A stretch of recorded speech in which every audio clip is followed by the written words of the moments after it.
When Rachel didn't bear any children to Jacob, she envied Leah and said to Jacob, "Give me children or I'll die."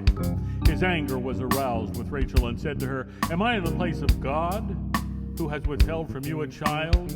Take Bilhah, go into her, she'll bear a child upon my knees, that I also may have a child by her." She gave Bilhah her maid as wife. Jacob went into her. She conceived and bore a son, and said, "God has made this occur. He also heard my cry and given me a son." She called his name Dan. Rachel's maid conceived again. Having conceived again, she bore a second son. "I've wrestled with my sister and have prevailed."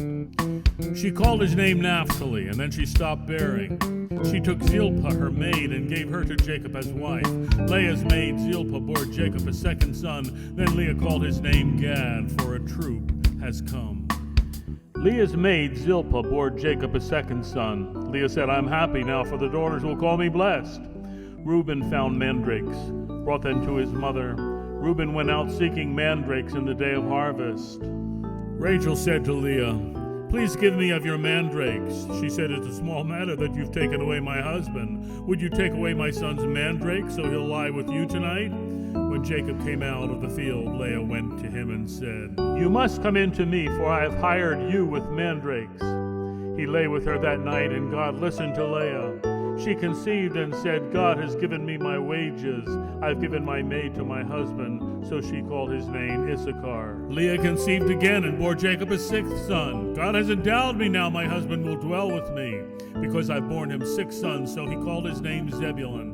Then she bore a daughter and called her name Dinah. God remembered Rachel and opened up her womb. She bore a son and said, "God removed my reproach." She called his name Joseph, said, "The Lord shall add a son." When Rachel bore Joseph a son, Jacob said to Laban, "Send me away, that I may go to my country. I've served you now. Give me my children and my wives. Let me go. You know the service I've done. I've served you and have found favor in your eyes.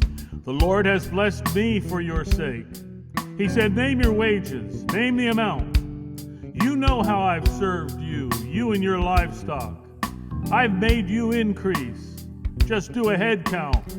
The Lord has blessed you since my coming. Now I'll provide for my own house." Laban said, "What shall I give you?" Jacob said, "You shall not give me anything. If you will do this thing, I will feed your flocks. Let me pass through your flocks, removing all the spotted. These shall be my wages. My righteousness will answer. You will take all that's not speckled."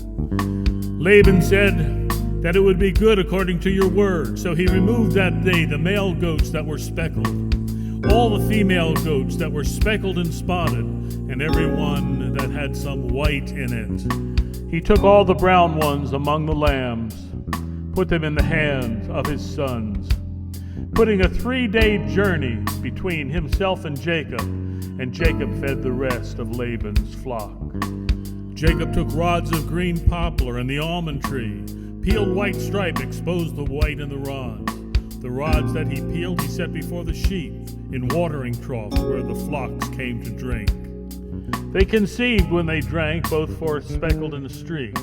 Splitting the lambs, he made the flocks face Laban's, putting his own flocks by themselves, did not put them with his uncle's flock. It came to pass when the stronger conceived, that Jacob placed the rods before the eyes of the livestock, that they might conceive among the rods. When the flocks were born, they were feeble. He didn't put them in, so the feeble ones were Laban's, and the stronger ones belonged to Jacob. Thus the man became exceedingly prosperous, had large flocks, male and female, donkeys and camels.